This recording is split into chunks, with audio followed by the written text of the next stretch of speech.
If you're struggling with consistency on your ball striking, you feel like your body is stiff, restricted, and you need to make compensations in your golf swing, this video is for you, because today I'm going to show you 5 stretches that you can do from home with no equipment that can help you improve your body and ultimately your ball striking consistency.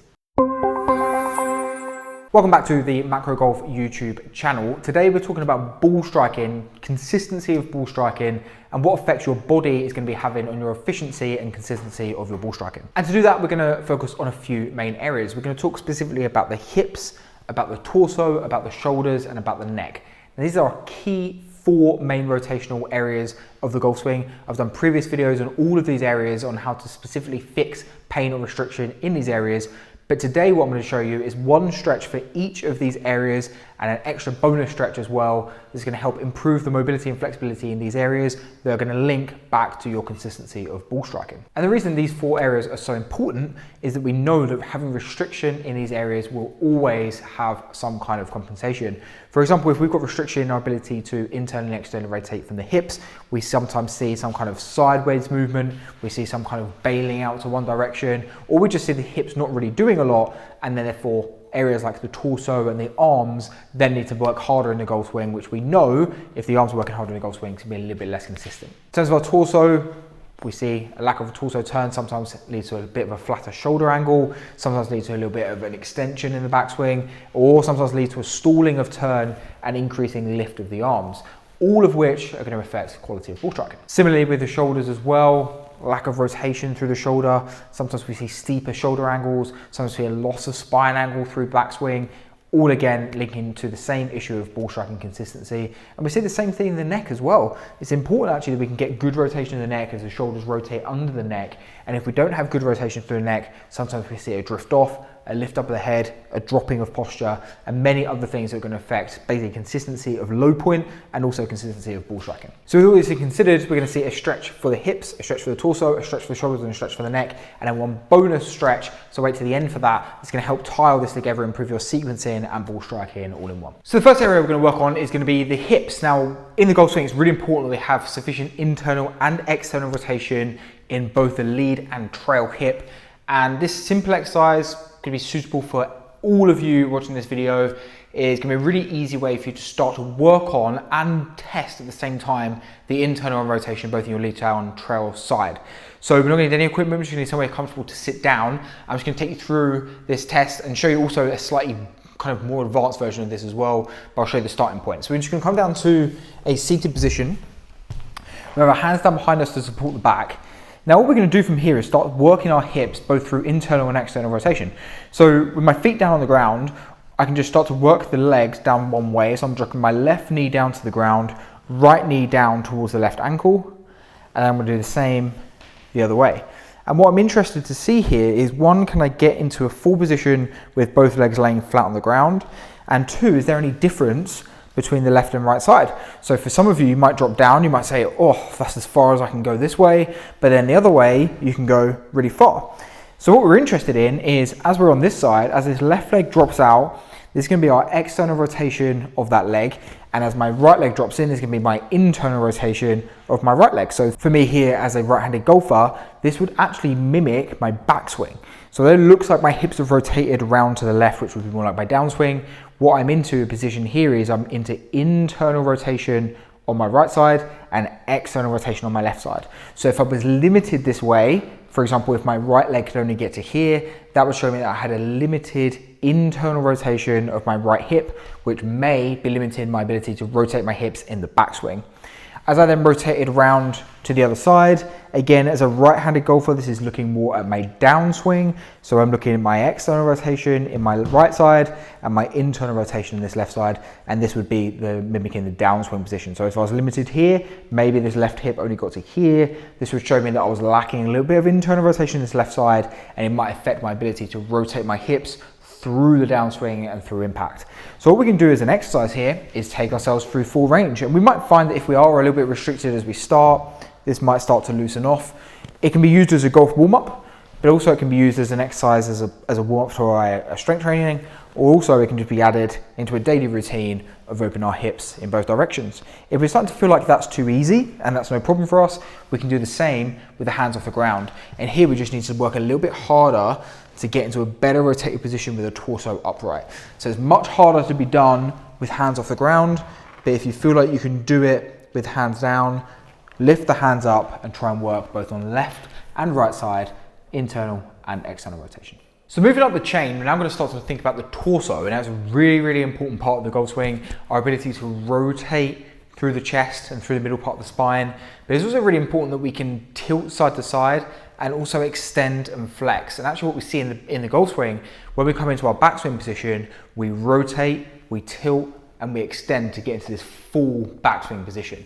What we also know is restriction here, going to cause a lot more arm movement, less turn through the ball, more flipping of the hands, more standing off the body and stalling, all of which are going to really severely damage our ability to have consistent ball striking. So it's important that we can rotate, extend and tilt through the torso. So I'm going to take you through a stretch now, which we can start to work on all of those positions. So we're going to come to this position on all fours to start with. Again, you're not going to need any equipment for this, and this stretch is going to be suitable for any of you watching here.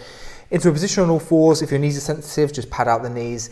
And all we're going to do is going to take one hand, reach one hand underneath the other arm, have a big reach forward through here with the fingertips. We're going to scoop this arm back, round and under, and lift all the way up to the sky. As I lift this way, I get a nice bit of tilt, extension and rotation through the torso. I can reach as far back as I want. I can open up the shoulder and have a really good reach, and then I can collapse all the way back down, reach through back round with this hand, reaching this forward fingertip position as I then rotate all the way up, round the other way. Now I can perform as many repetitions here as I want. I would recommend that you perform somewhere between 8 to 10 on one side before repeating round on the other side. Now what's interesting with this, we're going to be working in both directions. So we're going to be working both rotating to the left and to the right on both arm that we work on. But what you think about is as we reach this left hand underneath the right hand, think as a right-handed golfer, this is starting to work on getting this lead arm to work better across the body.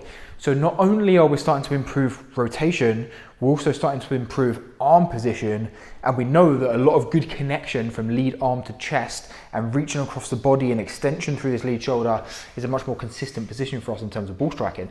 So keeping the arms much more connected, much more centered, whilst rotating from the chest. If we then think as we extend up, we're thinking of extending through, as imagine I've come from right side, up through this right side, opening up from the chest, opening up from the shoulder, up from the arm, and think now about being able to rotate and get into a really strong, open, long, reaching backswing position. When we add these two together, we get a really good turn and arm structure in the chest, key for consistent ball striking. Okay, so just moving up the chain a little bit, we're now going to work into the shoulders. Now, if we think about getting into a good position in our effect on ball striking, we're really thinking about being able to get trail side into a really good externally rotated position. If we're lacking rotation here in the shoulder, the club's definitely going to get a little bit steeper, and we're not going to have the ability to shallow and stay connected through the torso. So this kind of like move where we get steep, shoulder gets out ahead of us into this position is going to definitely be affected by any restriction that we have in the shoulder. Our ability to tuck in and externally rotate is going to be key for us to get into better backswing position and more consistent for ball striking. So a couple of things we can do here, but I'm just going to show you a stretch that's going to start to tie in this external rotation with rotation through the torso. We're going to take a golf club, and what we're going to do is we're going to place the golf club down the back of the forearm. So what we can do is just hold the golf club and then just drop it down the back of the forearm into this position, and we're just going to hold with the opposite hand. So we should be able to get into a position that looks something like this. So club down the back of the side and then just the other arm holding it. So from here, what I've seen quite a lot of people do, which I'm not a massive fan of, is just kind of yanking this and stretching in this direction. Seems a little bit too aggressive, and it's also not very relevant for what we're trying to do in golf. Now, we don't just want rotation, we need to have this rotation, but in a much better rotated position. And actually what you'll feel as you do that is that the way that the shoulder blade has to work and the body rotates as we turn requires a different amount of mobility and a different structure through the shoulder to get into a better position when rotated. So what we're going to do is we're going to hop into this position, we're going to hold a very light stretch onto the rotation of this elbow, but then what we're going to do is we're going to just hold this and rotate back into a strong backswing position. I'm not overly worried about my hips and other areas here. I'm just thinking of driving this right elbow back and really trying to extend this right elbow back as far as I can whilst maintaining this good externally rotated position. So I'm just driving it back, using the left hand to support and coming back in. I'm gonna do a couple more on this side, driving back and back in. And obviously repeat this on left and right side. What I generally see though is any restriction in the shoulder is always going to be more exaggerated in the golf swing on the trail side. So if you have a trail side restriction, so right arm as a right-handed golfer, it's going to be way more significant, and the result for you in terms of your ball striking is going to be greater if you improve trail side. 5, 6 reps on each side, repeat a couple of times on each arm, and it's going to be enough for you to start to feel a better rotation, connection and tuck through this right side. It's definitely going to help the consistency of ball striking. Okay, moving on to the final body part, and then I'm going to show you one bonus stretch, so make sure you stick around for that. We're going to talk about the neck. Now, the neck doesn't get spoken about enough in terms of golf swing, in terms of mobility and flexibility and use of the neck in the golf swing. And it's because the neck doesn't really do much, but actually what happens is everything else below the neck has to rotate. So if you can imagine that the hips are turning, torso is turning, if my neck didn't turn, then I would simply just turn like this. It's obviously not going to be very conducive to good ball striking or good golf. So what actually has to happen is the neck does have to rotate, but it has to rotate by staying still. What I mean by that is the neck doesn't move, but the shoulder and the torso moves underneath the neck. So what we then see is if I don't have good rotation through this neck, I'm going to start to get a little bit more drifty and a little bit more sway off the golf ball, just simply from the nature of my neck not being able to rotate. Whereas if I have good rotation through the neck, my shoulders can turn and tilt underneath the neck, and I can get into this much stronger, more athletic ball striking position. So here's a drill we can do to start working on this. And it's one of the few exercises we do where we actually just do the movement. And it's actually, I've seen significant progress in players I've worked with this, where we actually just work on this position and the neck is actually taught how to stabilize and become more mobile simply from doing this move. So we can use a ball in front of us if you want, or here on the wooden floor I've got some spots that I can use as reference, but it's really key that you've got an idea. You can also do this in front of the mirror of where your current position is and we don't drift away from that position. So we're going to go hands across the chest, we're going to find a spot to keep our eyes on, and we're going to feel if we've drifted left or right, or as if we've tilted forward and back or rotated as we do this. So really trying to keep the head completely isolated. What we're then trying to do is rotate the torso and the hips underneath that position and then rotate back the other way. And the better you get at this, we can actually almost just separate torso and hips from the neck position. And we speak a lot about dissociation from the lower half to the upper half, but actually we need really good dissociation from the neck and the torso. So if you're struggling with this, and you start to feel like you might be drifting a little bit side to side, really try to focus on starting with small movements and just trying to get the neck to stay. And as you feel more confident, just start to expand that range and really start to expand the amount of movement we can create underneath the neck. Using a reference point or a mirror, we should get pretty good in quite a quick amount of time of being able to stabilize our body underneath the neck. Now, foot pressures, body weight pressures, all of that will still happen, but we don't want excessive movement from the head from left to right. And we can definitely get some turn and some head movement, but we should be able to isolate lower half from the neck. Okay, so we've worked through the main 4 body parts. We've got our first 4 stretches. Here's our 5th and bonus stretch, but you're gonna start to tie all of this together. And it's actually a movement that I get all of my players to do, and I try and actually program them to do this daily because I'm such a strong believer that getting better at this movement will definitely improve their ability to basically stay more stable, controlled, and ultimately improve their ball striking. So we've spoken about hip rotation, we spoke about torso rotation, shoulder and neck. What I'm really thinking about now is how do we start to teach our body to coil and spine, coil up the spine while using all of these movements. So we can do this using a golf club. We can place both hands down on a golf club. Shoulders are going to be taken out of this, unfortunately, but all the rest of the body is going to be worked. So we just have the golf club slightly pushed away from the body.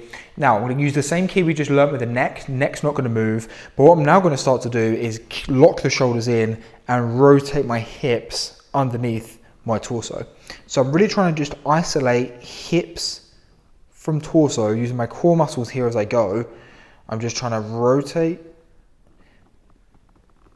and rotate. I'm pressing very lightly on top of the club to do this.